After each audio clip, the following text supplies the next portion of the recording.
She said, "Open relationships are normal now. Don't be insecure."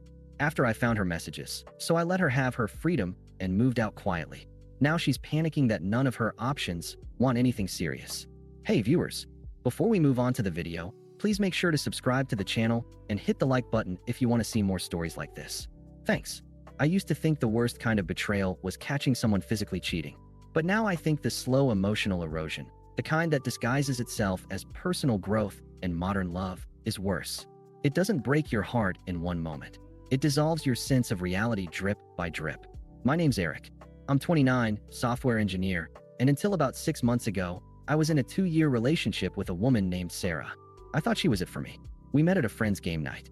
She was the funny, loud one, the type who could make any room feel lighter. She worked in marketing, bounced between startups, and said she liked how grounded I was. I didn't think much of that at the time, but in hindsight, it should have been the first warning shot. People who find stability interesting usually aren't ready for it. The beginning was great, though. Sarah had this chaotic energy that I actually admired. She'd get excited over the smallest things, finding the perfect mug at a thrift shop, taking the long way home just to chase golden hour light. I was more structured, sure, but I liked how she pulled me out of my shell. I'd bring calm to her storms, and she brought color to my routines. I helped her when she was between jobs, paid rent for 3 months, never made her feel bad about it. I built her a website when she wanted to freelance, bought her a used camera when she said she wanted to try content creation. I wasn't just her boyfriend. I was her quiet safety net. And she always thanked me for it at first. Things shifted gradually. Maybe it was the algorithm feeding her those poly mindset creators. Maybe it was her friend Kelsey, who treated every guy like an ATM with a pulse. Or maybe it was just who she always was under the surface. Whatever it was, it started with small comments. Monogamy is kind of a colonial concept when you think about it. You wouldn't get mad if I kissed someone at Burning Man, right? That's not real cheating. You don't own me, you know? At first, I'd laugh it off. But the jokes got sharper, more pointed. And then came the guilt tripping. Every time I voiced discomfort, I was being insecure or controlling. I wasn't even forbidding her from anything. I just asked questions. That alone was too much. The real moment of clarity came on a random Tuesday night. We were watching TV. She got up to take a shower, left her Apple Watch charging on the side table. A message lit up. "Still thinking about Saturday night? Winky face. You're unreal." From a guy named Travis. I didn't snoop. I didn't need to. That one message was enough. My stomach dropped. I paused the show and just sat there, staring at it. My ears started ringing. When she came out of the shower, wrapped in a towel, she saw me sitting there with her watch in my hand. "Who's Travis?" I asked. My voice wasn't angry, just numb. She blinked, tail tucked, arms crossed. "What are you doing going through my stuff?" I didn't. It lit up while I was sitting here. She scoffed and grabbed the watch from my hand like I'd stolen it. "Jesus, Eric, that's so invasive. He's just a friend." I didn't say anything. "You're being ridiculous." "What? I can't have guy friends now." "Friends don't text that kind of stuff," I said, still calm. She rolled her eyes and walked past me to the bedroom. "God, you're so insecure sometimes." I followed her. "Did you hook up with him?" She pulled on a t-shirt. "We hung out. It wasn't a big deal." "You cheated on me." I explored. "You and I are too rigid, Eric. You never want to talk about non-monogamy, even though I've brought it up like 10 times. You keep acting like this 1950s dad figure who owns me." I just stood there. She was pulling the floor out from under me and doing it like I was the problem. "I thought we were exclusive," I said. "You assumed." I was trying to expand the way we connect, and instead of being open-minded, you turn it into this morality play. "Seriously, open relationships are normal now. You sound like a dinosaur." I said nothing. The silence must have unnerved her because she suddenly got defensive. "I didn't lie to you. I just didn't feel the need to narrate every interaction I have. That's not cheating. That's me having agency." That word, agency, like sleeping with someone behind your partner's back, is a form of activism now. I went to bed without speaking again. She tried to cuddle. I turned away. That night, something in me turned off. No yelling. No slamming doors. I just stared at the ceiling and realized this wasn't my person. This wasn't even a relationship. It was emotional hostage-taking wrapped in buzzwords and gaslighting. The next morning, I made coffee. She was chirping about how we shouldn't let one disagreement ruin something beautiful. I nodded while drinking my mug. Inside, I was done. She left for work around 10. I called off sick. And then I got to work on me. By 2 p.m., I'd reserved a storage unit. By 5 p.m., I'd booked a short-term sublet across town. Over the next 2 days, while she was at work, I packed everything that was mine. Took my desk, my PC, clothes, books, guitar, everything. I even left the stuff I bought for her. She could keep it. The last thing I did before locking the door was leave a single note on the kitchen counter. You're free now. Just like you wanted. Don't contact me. Then I walked out and never looked back. The first few weeks were weirdly quiet. I thought I'd feel free. Instead, I felt like I'd stepped off a moving train. Everything was still. I didn't have Sarah's voice bouncing around the apartment. No sarcastic comments, no laughter, no TikToks blasting from the other room. Just me and a fold-out bed in a small rental with beige walls and silence. For a while, I kept waiting for the breakdown to hit. The one where I'd cry or scream or regret it. But it never came. I was heartbroken, yeah? But not because I missed her. I missed who I thought she was. There's a difference. In that silence, I started doing things I hadn't done in years. I reconnected with friends I hadn't seen since she called them boring. I went to the gym every morning. I took long walks without checking my phone. I opened a savings account just for myself. I started sleeping deeper. Better. The biggest change? I stopped second-guessing myself. Sarah used to make me feel like every boundary I had was an attack on her freedom. Like wanting exclusivity meant I was trying to cage her. Like wanting honesty meant I was trying to control her narrative. But now I was alone, and for the first time in 2 years, I felt sane. I didn't block her on everything. Just the main channels: phone, Instagram, email. I knew if she really wanted to get through, she'd find a way. And after 2 weeks of silence, she did. It started with a mutual friend texting me, "Hey, not taking sides, but Sarah's been spiraling. You okay?" I ignored it. 3 days later, I got an email from her personal account. Just the subject line was enough. "I miss you, please read this." I didn't. 2 more emails came. Then a long message via Venmo. Yeah, she literally sent $1 with a note. "I hate how things ended. Can we talk?" I refunded it without replying. That's when the tone shifted. A week after the Venmo stunt, I got a call from an unknown number.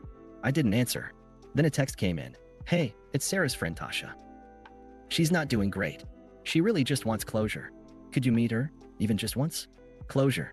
Funny how people want closure when they realize the door actually locked behind them. I didn't respond. But the updates started trickling in, not from Sarah, but from the world we used to share. A guy from our old friend group messaged me randomly. "Dude, Travis? The guy she messed around with? Total clown." She went all in, and he ghosted her after a week. Another message, a few days later, from someone I barely knew. "Not sure if you care, but Sarah's blowing up her friend group.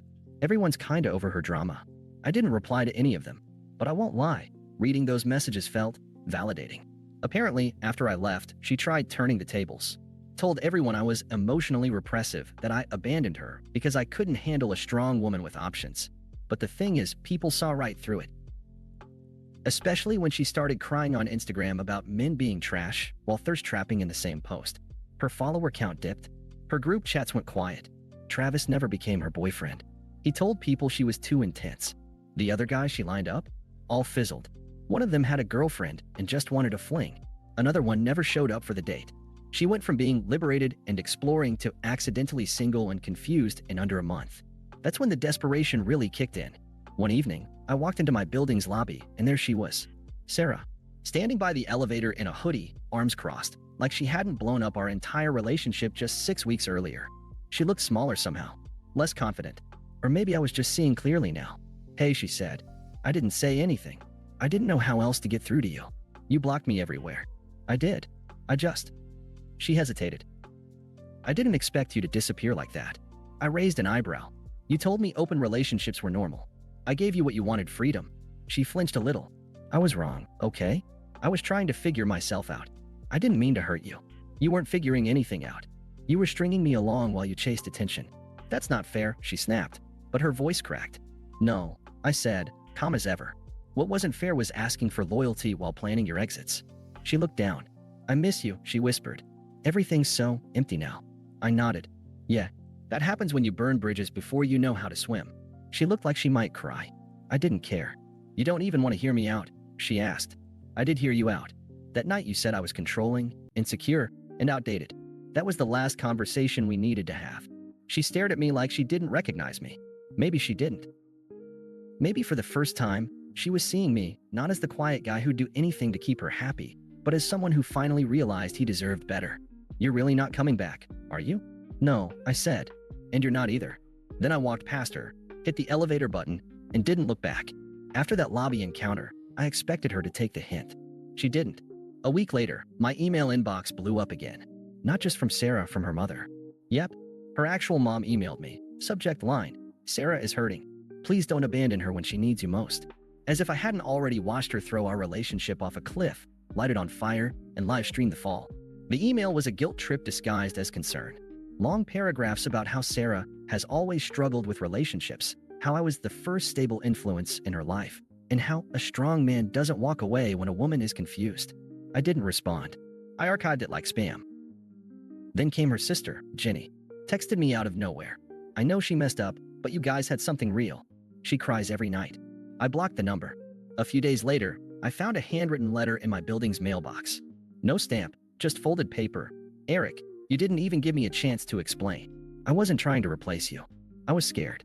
I thought if I had options, I'd feel safer. But all I've done is ruin the one person who actually saw me. I miss your quiet mornings, your coffee. I miss how safe I felt with you. I thought I wanted chaos. I thought I wanted excitement. I was wrong. Please, even just a coffee. Let me show you I've changed. Sarah, I stared at it for a full minute. Then I ripped it in half and tossed it in the trash with the same energy I used to delete her Instagram from my memory.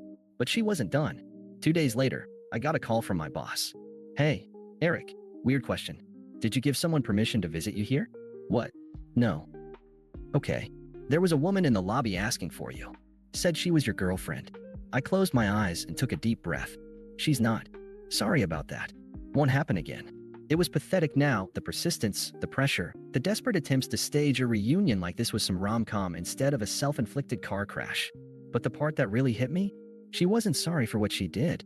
She was sorry she lost access to me. The last straw came on a Sunday afternoon when I stopped by a cafe with some coworkers. We were grabbing coffee before a movie, and as we walked in, I saw her. Sarah, sitting alone by the window with her laptop and headphones, like a woman trying to manifest stability. Our eyes met. I gave a polite nod and turned back to my group. But of course, she got up, walked straight over. Fake smile. Glossed lips. Like she hadn't spent months trying to dismantle my peace. Hi, she said, breathy like she just ran a mile. Hey, I said, flat and emotionless. She looked past me at my friends. One of them was a woman, a new hire from our dev team. Sarah's eyes narrowed just for a split second. Can we talk? Please. I stepped aside with her, just enough to keep it civil, but far enough that I could walk away at any second. She folded her arms and looked up at me, like she still thought she had leverage. I know you hate me right now. I don't, I said. You're just not part of my life anymore. She blinked. That got her. You really think I'm some monster, don't you? No. I think you're selfish and impulsive and incredibly good at dressing up betrayal in intellectual language to avoid accountability. Wow. Her jaw clenched. You really don't believe in forgiveness? I believe in it. I just don't believe in recycling red flags.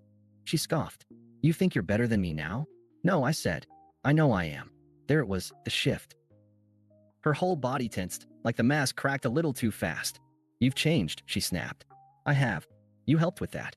Is that girl you're with your new girlfriend? Not that it's any of your business, but no. She's just a friend.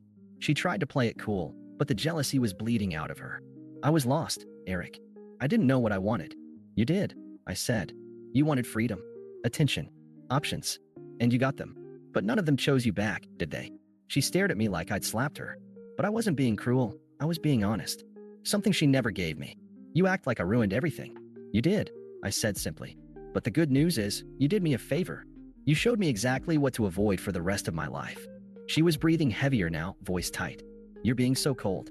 No, I'm being clear. I'm not angry, Sarah. I just don't care anymore. She shook her head.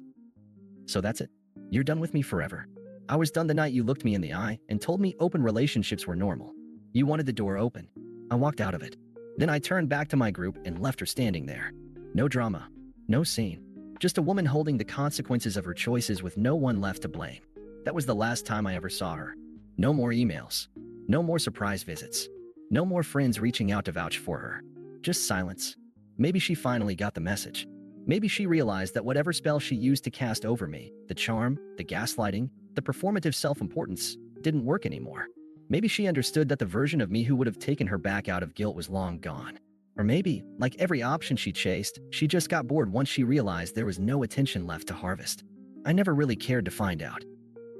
In the months that followed, life got better, not overnight, but steadily. Quietly. I got promoted at work.